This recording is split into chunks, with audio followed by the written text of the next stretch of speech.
ಪ್ರಕರಣಕ್ಕೆ ಸಂಬಂಧಪಟ್ಟಂತೆ ಇದೀಗ ರಾಜ್ಯಪಾಲರು ನೋಟಿಸ್ ಕೊಟ್ಟಿದ್ದಾರೆ. ನೋಟಿಸ್ಗೆ ಸಚಿವ ಸಂಪುಟದಲ್ಲಿ ನೋಟಿಸನ್ನ ವಾಪಸ್ ಪಡೀರಿ ಅಂತ ಹೇಳಿ ನಿರ್ಣಯವನ್ನ ಕೈಗೊಂಡಿದ್ದಾರೆ. ಮುಂದೇನಾಗಬಹುದು? ಹಾಗಾದ್ರೆ ಮುಗಿದೋಯ್ತಾ ಇಲ್ಲಿಗೇನೆ ಅಥವಾ ಉರುಳಾಗಿ ಹೋಯ್ತಾ ಸಿದ್ದರಾಮಯ್ಯನವರಿಗೆ? ಕಾನೂನಾತ್ಮಕವಾಗಿರುವ ಆಯ್ಕೆಗಳೇನು ಗಮನಿಸ್ತಾ ಹೋಗೋಣ. ಈಗಷ್ಟೇ ನಮ್ಮ ಪ್ರತಿನಿಧಿ ವಿಜಯ್ ಹೇಳ್ತಾ ಇದ್ದ ಹಾಗೆ ಈಗ ಸರ್ಕಾರದಿಂದ ಲಭ್ಯವಾಗಿರುವ ಉತ್ತರ ಅಂದ್ರೆ ಈ ಕ್ಯಾಬಿನೆಟ್ ಮೀಟ್ನಲ್ಲಿ ಕೈಗೊಂಡಿರುವ ನಿರ್ಣಯ ರಾಜ್ಯಪಾಲರ ಕೈ ಸೇರುತ್ತೆ. ರಾಜ್ಯಪಾಲರ ವಿವೇಚನೆಗೆ ಬಿಟ್ಟಿದ್ದು ಸಚಿವ ಸಂಪುಟದ ಈ ನಿರ್ಣಯವನ್ನ ನಾನು ಅಂಗೀಕರಿಸಬೇಕಾ ಅಥವಾ ತಿರಸ್ಕರಿಸಬೇಕಾ ಅಂತ ಹೇಳಿ. ಆರ್ಟಿಕಲ್ 363 ಪ್ರಕಾರ, ಸಂವಿಧಾನದ ಪರಿಚ್ಛೇದ 163 ಪ್ರಕಾರ ಸಚಿವ ಸಂಪುಟದ ಒಂದು ಒಪಿನಿಯನ್ ಅನ್ನ ಕೇಳಬೇಕು ರಾಜ್ಯಪಾಲರು. ಅದರಂತೆ ಕೇಳಿದ್ದಾರೆ. ಈಗ ಅವರು ತಿಳಿಸಿದ್ದಾರೆ ಕೂಡ ಆದ್ರೆ ಸಚಿವ ಸಂಪುಟದ ಸದಸ್ಯರು ಹೇಳದ್ದನ್ನೇ ಪಾಲಿಸಬೇಕು ಅನ್ನೋ ಒತ್ತಾಯ ಗವರ್ನರ್ ಮುಂದಿಲ್ಲ. ಹೀಗಾಗಿ ಇನ್ ಕೇಸ್ ಏನಾದರೂ ಸಚಿವ ಸಂಪುಟದ ಈ ನಿರ್ಣಯ ಸರಿ ಇಲ್ಲ ಅಂತ ಅನಿಸಿದ್ರೆ ರಾಜ್ಯಪಾಲರಿಗೆ ಮುಖ್ಯಮಂತ್ರಿಗಳ ವಿರುದ್ಧ ಪ್ರಾಸಿಕ್ಯೂಷನ್ಗೆ ಅನುಮತಿಯನ್ನ ನೀಡುವ ಸಾಧ್ಯತೆಗಳು ದಟ್ಟವಾಗಿದೆ. ಹಾಗಾದ್ರೆ ಮುಂದೇನಾಗುತ್ತೆ? ಪ್ರಾಸಿಕ್ಯೂಷನ್ಗೆ ಅನುಮತಿ ಸಿಕ್ಕಿಬಿಟ್ರೆ ಆ ಅಂಶಗಳನ್ನ ಗಮನಿಸ್ತಾ ಹೋಗೋಣ.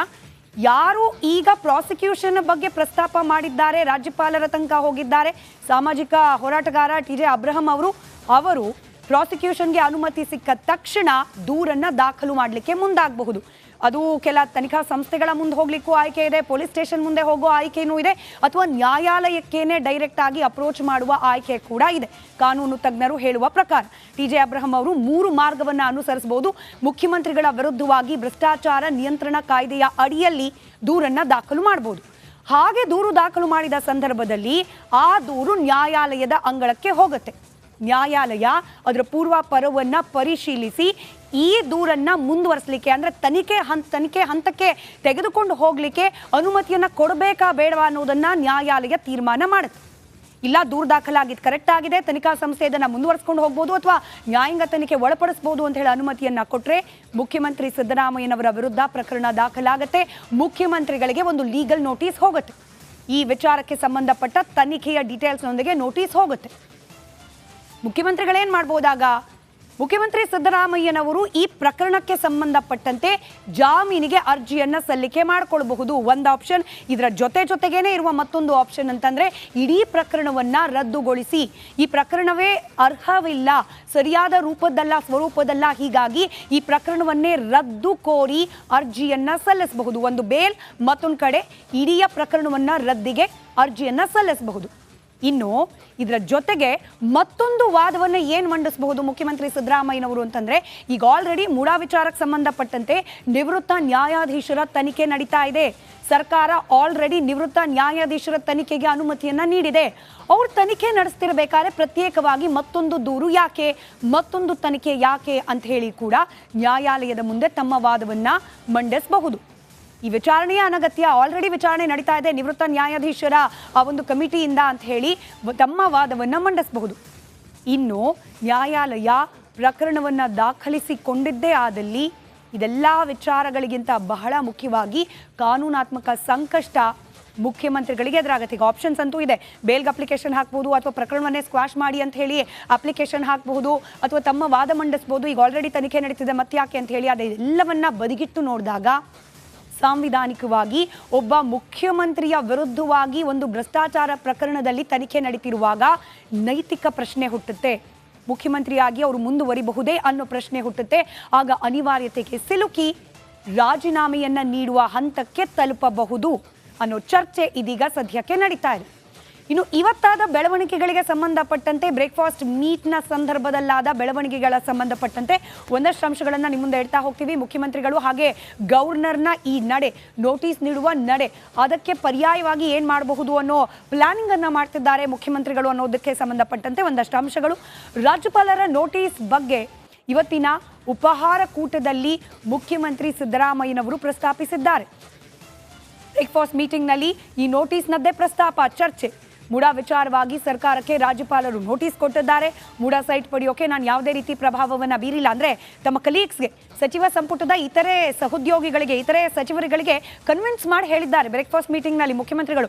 ನಾನು ಯಾವ ಪ್ರಭಾವ ಬಳಸಿಲ್ಲ, ಕಾನೂನಾತ್ಮಕವಾಗಿ ನಾನು ಸೈಟ್ ಪಡೆದಿದ್ದೇನೆ. ಇನ್ಫ್ಯಾಕ್ಟ್ ನನ್ನ ಪದೇ ಹೇಳ್ತಿರೋ ರೀತಿಯಲ್ಲಿ ಬಿಜೆಪಿ ಅವಧಿಯಲ್ಲೇ ಬಿಜೆಪಿಯವರೇ ಕೊಟ್ಟಿರುವ ನಿವೇಶನಗಳು, ಸೈಟ್ಗಳು ಇದು ನನ್ನ ವಿರುದ್ಧ ಷಡ್ಯಂತರ ಮಾಡಿ ಸೆಲೆಕ್ಸೋಕೆ ಹೊರಟಿದ್ದಾರೆ. ನಮ್ಮ ಪಕ್ಷದವರು ವಿರೋಧ ಪಕ್ಷದವರ ಷಡ್ಯಂತ್ರಕ್ಕೆ ಕೈ ಜೋಡಿಸಿದ್ದಾರೆ. ಬಹಳ ಇಂಟ್ರೆಸ್ಟಿಂಗ್ ವಿಚಾರ ಇದು. ಕೇವಲ ವಿರೋಧ ಪಕ್ಷದವರು ಮಾತ್ರ ಅಲ್ಲ ಷಡ್ಯಂತ್ರ ಮಾಡ್ತಿರೋದು, ಕೆಲ ಕಾಂಗ್ರೆಸ್ ಪಕ್ಷದವರು ಕೂಡ ಈ ಷಡ್ಯಂತ್ರದಲ್ಲಿ ಶಾಮೀಲಾಗಿದ್ದಾರೆ ಅನ್ನೋ ವಿಚಾರವನ್ನ ಬಹಳ ಬೇಸರದಿಂದಲೇ ಪ್ರಸ್ತಾಪ ಮಾಡಿದ್ದಾರೆ ಸಿದ್ದರಾಮಯ್ಯ ಅವರು. ಹೈಕಮಾಂಡ್ಗೂ ಕೂಡ ನಿನ್ನೆ ದೆಹಲಿಗೆ ಹೋಗಿದ್ರಲ್ಲ, ಆಗ ಭೇಟಿಯಾದ ಹೈಕಮಾಂಡ್ ನಾಯಕರಿಗೂ ಕೂಡ ವಾಸ್ತವಾಂಶದ ಬಗ್ಗೆ ನಾನು ಮನವರಿಕೆ ಮಾಡ್ಕೊಟ್ಟು ಬಂದಿದ್ದೇನೆ, ನನ್ನ ತಪ್ಪಿಲ್ಲ, ಬಿಜೆಪಿ ಅವಧಿಯಲ್ಲಿ ಸೈಟ್ ಕೊಟ್ಟಿದ್ದಾರೆ, ನಮ್ಮವರೇ ನನ್ನ ವಿರುದ್ಧವಾಗಿ ಎತ್ಕೊಡ್ತಿದ್ದಾರೆ, ಇತ್ಯಾದಿ ಅಂಶಗಳನ್ನು ಹೈಕಮಾಂಡ್ ನಾಯಕರ ಮುಂದೆ ಕೂಡ ತಿಳಿಸಿ ಬಂದಿದ್ದೀನಿ. ಈ ವಿಚಾರದಲ್ಲಿ ನಾನು ಯಾವುದೇ ತಪ್ಪು ಮಾಡಿಲ್ಲ. ರಾಜ್ಯಪಾಲರಿಗೆ ಸರಿಯಾದ ರೀತಿಯಲ್ಲಿ ಉತ್ತರ ಕೊಡಲಿಕ್ಕೆ ಬೇಕಾದ ಎಲ್ಲ ಅಂಶಗಳು, ದಾಖಲೆಗಳು ನನ್ನ ಬಳಿಯಲ್ಲಿದೆ, ಅದನ್ನು ನಾವು ಮಾಡೋಣ. ಆದರೆ ಈ ಬ್ರೇಕ್ಫಾಸ್ಟ್ ಮೀಟ್ ನಂತರದಲ್ಲಿ ನಡೆಯುವ ಕ್ಯಾಬಿನೆಟ್ ಮೀಟ್ನಲ್ಲಿ ನೀವೇ ನಿರ್ಣಯವನ್ನು ಕೈಗೊಳ್ಳಿ. ಇಷ್ಟೆಲ್ಲ ಹೇಳಿ ಕ್ಯಾಬಿನೆಟ್ ಮೀಟಿಂಗ್ ನಾನು ಬರೋದಿಲ್ಲ, ಯಾಕಂದರೆ ನನ್ನ ವಿರುದ್ಧವಾಗೇ ಇರೋದು ವಿಚಾರ, ಹೀಗಾಗಿ ನಾನಿದ್ರೆ ಇಂಟರ್ಫಿಯರೆನ್ಸ್ ಅನ್ನೋ ರೀತಿಯಲ್ಲಾಗುತ್ತೆ, ನನ್ನಿಂದ ಪ್ರಭಾವಕ್ಕೊಳಗಾಗಿ ಕ್ಯಾಬಿನೆಟ್ ಡಿಸಿಷನನ್ನು ತೆಗೆದುಕೊಳ್ತು ಅನ್ನೋ ರೀತಿಯಲ್ಲಿ ಆಚೆ ಒಂದು ಸಂದೇಶ ರವಾನೆ ಆಗುತ್ತೆ. ಹೀಗಾಗಿ ಸಚಿವ ಸಂಪುಟ ಸಭೆಯಿಂದ ನಾನು ದೂರ ಉಳಿತೇನೆ, ನೀವೇ ನಿರ್ಣಯವನ್ನು ಕೈಗೊಳ್ಳಿ, ರಾಜ್ಯಪಾಲರಿಗೆ ಕಳುಹಿಸಿ ಅಂಥೇಳಿ ಮುಖ್ಯಮಂತ್ರಿ ಸಿದ್ದರಾಮಯ್ಯ ತಮ್ಮ ಸಚಿವ ಸಂಪುಟದ ಸಹೋದ್ಯೋಗಿಗಳ ಜೊತೆಯಲ್ಲಿ ಬೆಳಗಿನ ಬ್ರೇಕ್ಫಾಸ್ಟ್ ಮೀಟ್ನಲ್ಲಿ ಮಾತುಕತೆಯನ್ನ ನಡೆಸಿದ್ದಾರೆ. ಇದಿಷ್ಟು ಇವತ್ತಿನ ರಾಜಕೀಯ ವಲಯದ ಪ್ರಕರಣಕ್ಕೆ ಸಂಬಂಧಪಟ್ಟಂತೆ ಇದೀಗ ರಾಜ್ಯಪಾಲರು ನೋಟಿಸ್ ಕೊಟ್ಟಿದ್ದಾರೆ. ನೋಟಿಸ್ಗೆ ಸಚಿವ ಸಂಪುಟದಲ್ಲಿ ನೋಟಿಸನ್ನ ವಾಪಸ್ ಪಡೀರಿ ಅಂತ ಹೇಳಿ ನಿರ್ಣಯವನ್ನ ಕೈಗೊಂಡಿದ್ದಾರೆ. ಮುಂದೇನಾಗಬಹುದು ಹಾಗಾದ್ರೆ? ಮುಗಿದೋಯ್ತಾ ಇಲ್ಲಿಗೇನೆ ಅಥವಾ ಉರುಳಾಗಿ ಹೋಯ್ತಾ ಸಿದ್ದರಾಮಯ್ಯನವರಿಗೆ? ಕಾನೂನಾತ್ಮಕವಾಗಿರುವ ಆಯ್ಕೆಗಳೇನು ಗಮನಿಸ್ತಾ ಹೋಗೋಣ.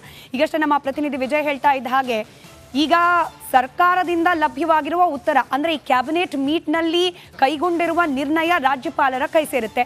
ರಾಜ್ಯಪಾಲರ ವಿವೇಚನೆಗೆ ಬಿಟ್ಟಿದ್ದು ಸಚಿವ ಸಂಪುಟದ ಈ ನಿರ್ಣಯವನ್ನು ನಾನು ಅಂಗೀಕರಿಸಬೇಕಾ ಅಥವಾ ತಿರಸ್ಕರಿಸಬೇಕಾ ಅಂತ ಹೇಳಿ. ಆರ್ಟಿಕಲ್ 363 ಪ್ರಕಾರ, ಸಂವಿಧಾನದ ಪರಿಚ್ಛೇದ 163 ಪ್ರಕಾರ ಸಚಿವ ಸಂಪುಟದ ಒಂದು ಒಪಿನಿಯನ್ ಅನ್ನ ಕೇಳಬೇಕು ರಾಜ್ಯಪಾಲರು, ಅದರಂತೆ ಕೇಳಿದ್ದಾರೆ. ಈಗ ಅವರು ತಿಳಿಸಿದ್ದಾರೆ ಕೂಡ ಆದರೆ ಸಚಿವ ಸಂಪುಟದ ಸದಸ್ಯರು ಹೇಳದ್ದನ್ನೇ ಪಾಲಿಸಬೇಕು ಅನ್ನೋ ಒತ್ತಾಯ ಗವರ್ನರ್ ಮುಂದಿಲ್ಲ. ಹೀಗಾಗಿ ಇನ್ ಕೇಸ್ ಏನಾದರೂ ಸಚಿವ ಸಂಪುಟದ ಈ ನಿರ್ಣಯ ಸರಿ ಇಲ್ಲ ಅಂತ ಅನಿಸಿದ್ರೆ ರಾಜ್ಯಪಾಲರಿಗೆ ಮುಖ್ಯಮಂತ್ರಿಗಳ ವಿರುದ್ಧ ಪ್ರಾಸಿಕ್ಯೂಷನ್ಗೆ ಅನುಮತಿಯನ್ನ ನೀಡುವ ಸಾಧ್ಯತೆಗಳು ದಟ್ಟವಾಗಿದೆ. ಹಾಗಾದ್ರೆ ಮುಂದೇನಾಗುತ್ತೆ? ಪ್ರಾಸಿಕ್ಯೂಷನ್ಗೆ ಅನುಮತಿ ಸಿಕ್ಕಿಬಿಟ್ರೆ ಆ ಅಂಶಗಳನ್ನ ಗಮನಿಸ್ತಾ ಹೋಗೋಣ.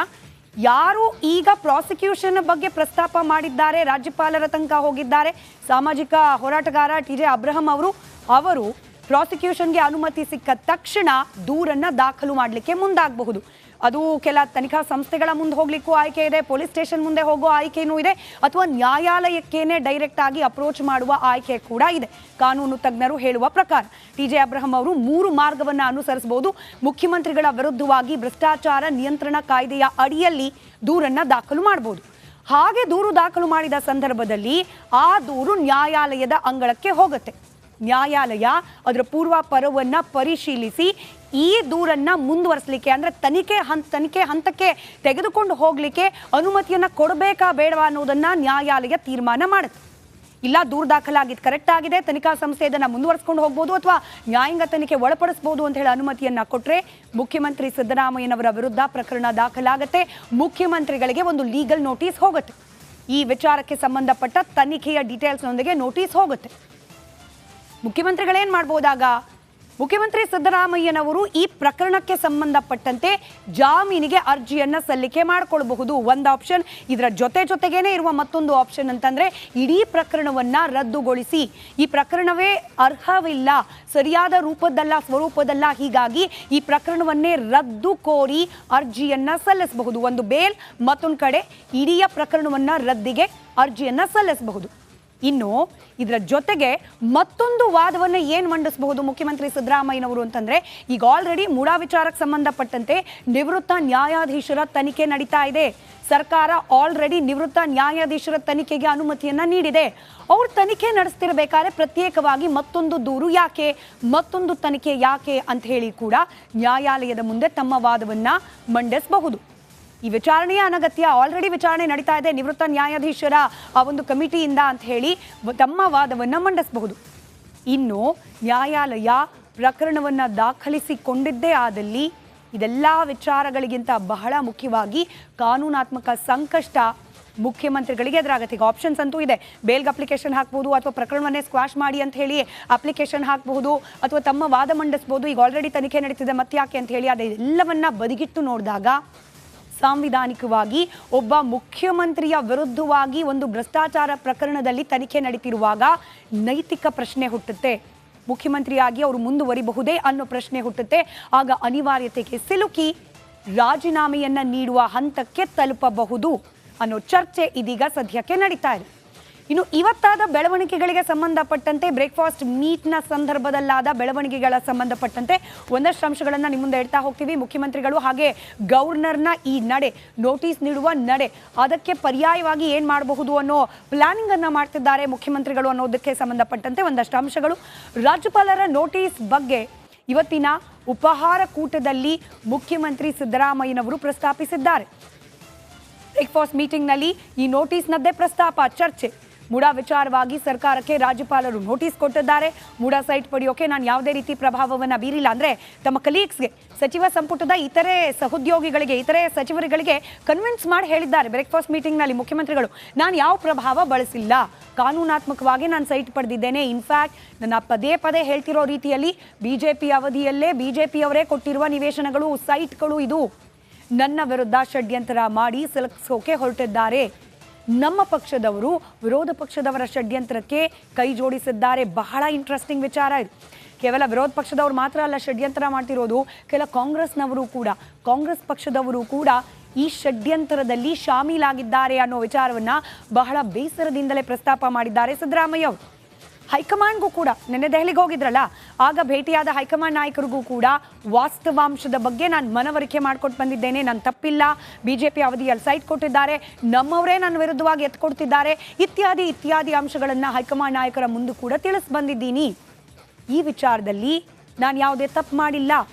ರಾಜ್ಯಪಾಲರಿಗೆ ಸರಿಯಾದ ರೀತಿಯಲ್ಲಿ ಉತ್ತರ ಕೊಡಲಿಕ್ಕೆ ಬೇಕಾದ ಎಲ್ಲ ಅಂಶಗಳು, ದಾಖಲೆಗಳು ನನ್ನ ಬಳಿಯಲ್ಲಿದೆ, ಅದನ್ನು ನಾವು ಮಾಡೋಣ. ಆದರೆ ಈ ಬ್ರೇಕ್ಫಾಸ್ಟ್ ಮೀಟ್ ನಂತರದಲ್ಲಿ ನಡೆಯುವ ಕ್ಯಾಬಿನೆಟ್ ಮೀಟ್ನಲ್ಲಿ ನೀವೇ ನಿರ್ಣಯವನ್ನು ಕೈಗೊಳ್ಳಿ, ಇಷ್ಟೆಲ್ಲ ಹೇಳಿ ಕ್ಯಾಬಿನೆಟ್ ಮೀಟಿಂಗ್ ನಾನು ಬರೋದಿಲ್ಲ, ಯಾಕಂದರೆ ನನ್ನ ವಿರುದ್ಧವಾಗೇ ಇರೋದು ವಿಚಾರ, ಹೀಗಾಗಿ ನಾನಿದ್ರೆ ಇಂಟರ್ಫಿಯರೆನ್ಸ್ ಅನ್ನೋ ರೀತಿಯಲ್ಲಾಗುತ್ತೆ, ನನ್ನಿಂದ ಪ್ರಭಾವಕ್ಕೊಳಗಾಗಿ ಕ್ಯಾಬಿನೆಟ್ ಡಿಸಿಷನನ್ನು ತೆಗೆದುಕೊಳ್ತು ಅನ್ನೋ ರೀತಿಯಲ್ಲಿ ಆಚೆ ಒಂದು ಸಂದೇಶ ರವಾನೆ ಆಗುತ್ತೆ. ಹೀಗಾಗಿ ಸಚಿವ ಸಂಪುಟ ಸಭೆಯಿಂದ ನಾನು ದೂರ ಉಳಿತೇನೆ, ನೀವೇ ನಿರ್ಣಯವನ್ನು ಕೈಗೊಳ್ಳಿ, ರಾಜ್ಯಪಾಲರಿಗೆ ಕಳುಹಿಸಿ ಅಂಥೇಳಿ ಮುಖ್ಯಮಂತ್ರಿ ಸಿದ್ದರಾಮಯ್ಯ ತಮ್ಮ ಸಚಿವ ಸಂಪುಟದ ಸಹೋದ್ಯೋಗಿಗಳ ಜೊತೆಯಲ್ಲಿ ಬೆಳಗಿನ ಬ್ರೇಕ್ಫಾಸ್ಟ್ ಮೀಟ್ನಲ್ಲಿ ಮಾತುಕತೆಯನ್ನ ನಡೆಸಿದ್ದಾರೆ. ಇದೆಷ್ಟು ಇವತ್ತಿನ ರಾಜಕೀಯ ವಲಯದ